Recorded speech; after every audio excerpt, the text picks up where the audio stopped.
ಇನ್ನು 4 ದಿನಗಳಲ್ಲಿ women's premier league start ಆಗ್ತಾ ಇದೆ. ಆದರೆ ಅದಕ್ಕೂ ಮುಂಚೆ RCB ಅಭಿಮಾನಿಗಳಿಗೆ ಒಂದು ಬಿಗ್ ಶಾಕ್ ಇದೆ. ಅದೇ ಎಲ್ಲಿಸ್ ಪೆರಿ ಈ ಸೀಸನ್ ಅವೈಲೇಬಲ್ ಇಲ್ಲ ಅಂತ ಹೇಳ್ತಾ ಇರೋದು. ಆದ್ದರಿಂದ ಇದು RCBಗೆ ಎಷ್ಟರ ಮಟ್ಟಿಗೆ ಬ್ಯಾಕ್ ಫ್ಲೋ ಆಗುತ್ತೆ ಮತ್ತು ಅವರ ರೀಪ್ಲೇಸ್ಮೆಂಟ್ ಯಾರು, ಅವರಿಂದ ಯೂಸ್ ಆಗುತ್ತಾ ಟೀಮ್ಗೆ ಅನ್ನೋದನ್ನು ನಾನು ಈ ವಿಡಿಯೋದಲ್ಲಿ ಹೇಳ್ತೀನಿ. Hi, welcome to my YouTube channel LJ informative. ನೀವಿನ್ನೂ ಮೊದಲ ಬಾರಿಗೆ ನಮ್ಮ ಚಾನೆಲನ್ನು ನೋಡ್ತಾ ಇದ್ದರೆ ದಯವಿಟ್ಟು ಸಬ್ಸ್ಕ್ರೈಬ್ ಮಾಡಿ. 2 ತಿಂಗಳ ಹಿಂದೆ ಅಷ್ಟೇ WPL ಆಕ್ಷನ್ ನಡೆದಿತ್ತು. ಸೊ RCB ಕೇವಲ 4 ಆಟಗಾರ್ತಿಯರನ್ನು ಮಾತ್ರ ರಿಟೈನ್ ಮಾಡಿತ್ತು. ಅದರಲ್ಲಿ ಒಂದೇ ಒಂದು ಫಾರಿನ್ ಪ್ಲೇಯರ್, ಅದು ಎಲ್ಲಿಸ್ ಪೆರಿ ಅವರನ್ನು ರಿಟೈನ್ ಮಾಡಿತ್ತು. ಬರೋಬ್ಬರಿ 2 ಕೋಟಿ ಕೊಟ್ಟು ಅವರನ್ನು ರಿಟೈನ್ ಮಾಡ್ಕೊಂಡಿತ್ತು. ಆದರೆ ಅವರು ಇನ್ನೇನು WPL ಸ್ಟಾರ್ಟ್ ಆಗೋದಕ್ಕೆ 10 ದಿನ ಇದೆ ಅನ್ನುವಾಗ ನಾನು ಈ ಸೀಸನ್ ಆಡೋದಕ್ಕೆ ಅವೈಲೇಬಲ್ ಇಲ್ಲ, ಅದು ನನ್ನ ಪರ್ಸ್ನಲ್ ರೀಸನ್ನಿಂದ ಅಂತ ಹೇಳಿ ಈ ಬಾರಿಯ WPLನಿಂದ ಅವರು ಹೊರಗಿದ್ದಾರೆ. ಇವರ ಸ್ಟ್ಯಾಟ್ಸ್ ಹೇಳೋದಾದರೆ ಇವರು RCBಯ ಪರವಾಗಿ ಹೈಯೆಸ್ಟ್ ರನ್ ಗೆಟರ್ ಮತ್ತು ಹೈಯೆಸ್ಟ್ ವಿಕೆಟ್ ಟೇಕರ್ ಕೂಡ, ಅಂದರೆ ವಿಕೆಟ್ ಟೇಕಿಂಗ್ ಲಿಸ್ಟ್ನಲ್ಲೂ ಕೂಡ ಟಾಪ್ನಲ್ಲೇ ಇವರು ಬರ್ತಾರೆ. ಮತ್ತು ಇವರು ಫೀಲ್ಡಿಂಗ್ ಮಾಡೋ ವೇಳೆ ಹೆಚ್ಚಾಗಿ long on, long on side ಮತ್ತು ಆಫ್ ಸೈಡ್ ಇಂತಹ ಜಾಗಗಳ ಬೌಂಡ್ರಿ ಪ್ರೊಟೆಕ್ಷನನ್ನು ತುಂಬ ಚೆನ್ನಾಗಿ ಮಾಡ್ತಾಯಿದ್ರು. ಆದ್ದರಿಂದ ಒಬ್ಬ ಕಂಪ್ಲೀಟ್ ಕ್ರಿಕೆಟಿಂಗ್ ಆಲ್ರೌಂಡರ್ ಅಂತ ಹೇಳಿಸ್ಕೊಂಡ್ರೆ ಅದು ಎಲ್ಲಿಸ್ ಪೆರಿ.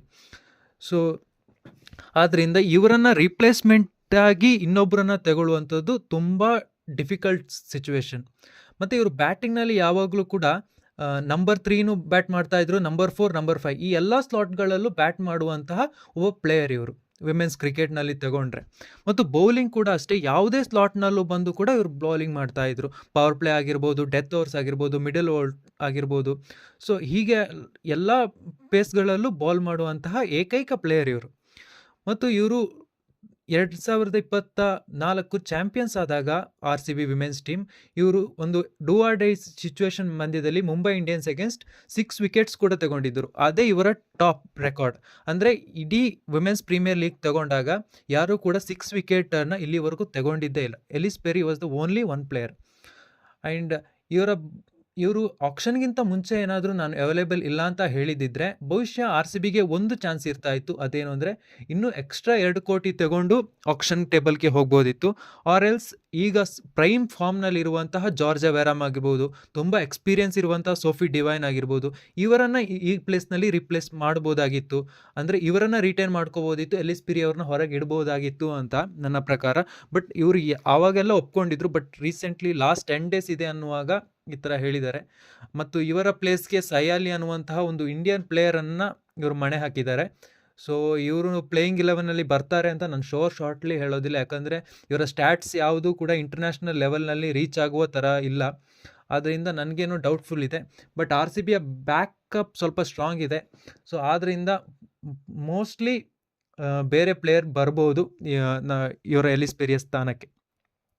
ಸೊ ನೆಕ್ಸ್ಟ್ ಇನ್ನೊಂದು ಪ್ಲೇಯರ್ ಈ ಬಾರಿ ಸೇಮ್ ಪರ್ಸ್ನಲ್ ರೀಸನ್ ಕೊಟ್ಟು ಹೊರಗೆ ಬಂದಿರೋದು ಅಂದರೆ ಅದು ಡೆಲ್ಲಿ ಕ್ಯಾಪಿಟಲ್ಸ್ನ ಅನೆಬಲ್ ಸದರ್ಲ್ಯಾಂಡ್. ಇವರು ಕೂಡ ಅಷ್ಟೇ 2 CRಗೆ ಇವರನ್ನು ಡೆಲ್ಲಿ ಕ್ಯಾಪಿಟಲ್ಸ್ ರಿಟೈನ್ ಮಾಡ್ಕೊಂಡಿತ್ತು. ನೆನಪಿರಲಿ, ಇದು ಮೆಗಾ ಆಕ್ಷನ್ ಆಗಿತ್ತು.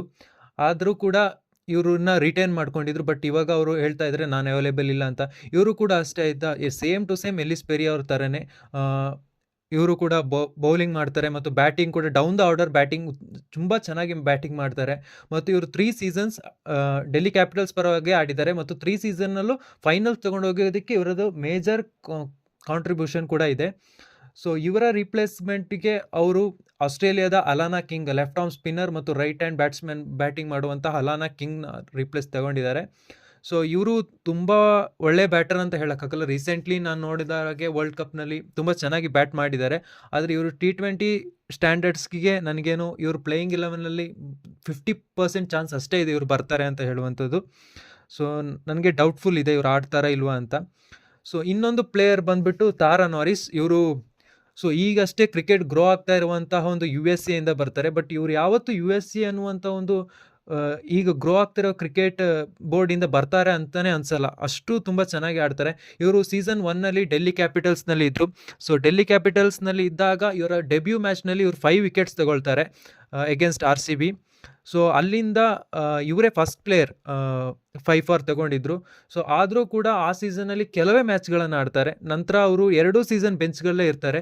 ಸೊ ಈ ಇಯರ್ ಅವರು ಮೆಗಾ ಆಕ್ಷನಲ್ಲಿ ಮತ್ತೆ ಬರ್ತಾರೆ, ಬಟ್ ಯಾರಿಗೂ ಅವ್ರ ಬಗ್ಗೆ ನೋಟಿಸ್ ಮಾಡೋದಿಲ್ಲ. ಬಟ್ 10 ಲ್ಯಾಕ್ಗೆ UP ವಾರಿಯರ್ಸ್ಗೆ ಹೋಗ್ತಾರೆ. ಬಟ್ ಅವರು ಕೂಡ ಲಾಸ್ಟ್ ಡೇಸ್ ಇದೆ ಅಂತ ಹೇಳುವಾಗ ನಾನು ಅವೈಲೇಬಲ್ ಇಲ್ಲ ಅಂತ ಹೇಳಿದ್ದಾರೆ. ಸೊ ಇವರ ರೀಪ್ಲೇಸ್ಮೆಂಟ್ಗೆ ಚಾರ್ಲಿ ನಾಟ್ ಅನ್ನುವಂಥವ್ರನ್ನ ತಗೊಂಡಿದ್ದಾರೆ ಆಸ್ಟ್ರೇಲಿಯಾದು. ಸೊ ಇವರು ಅಷ್ಟೇ ಇತ್ತೀಚೆಗಷ್ಟೇ ಗ್ರೋ ಆಗ್ತಾ ಇರುವಂತಹ ಪ್ಲೇಯರ್ ಆಯಿತಾ. ಸೊ ನನಗೂ ಕೂಡ ಇವರು ಆಡುವಂಥದ್ದು ಡೌಟ್ ಇದೆ. ಆ್ಯಂಡ್ UP ವಾರಿಯರ್ಸ್ನ ಫಾರಿನ್ ಸ್ಲಾಟ್ಸ್ ಆಲ್ರೆಡಿ ತುಂಬ ಸ್ಟ್ರಾಂಗ್ ಆಗಿದೆ. ಅವ್ರದ್ದು ಫಾರಿನರ್ಸ್ 4 ಜನ ಆಡೋದು. ಅದರಿಂದ ನನಗೆ ಇವರು ಪ್ರಾಬಬ್ಲಿ ಆಡೋದಿಲ್ಲ ಅನಿಸುತ್ತೆ. ಸೊ ಇದಿಷ್ಟು ನನ್ನ ಇವತ್ತಿನ ವಿಡಿಯೋ. ಸೊ ನಿಮಗೆ ವಿಡಿಯೋ ಇನ್ಫಾರ್ಮೇಷನ್ ಅನಿಸಿದರೆ ದಯವಿಟ್ಟು ನಮ್ಮ ಚಾನೆಲ್ಗೆ ಒಂದು ಸಬ್ಸ್ಕ್ರೈಬ್ ಮಾಡಿ. Thank you.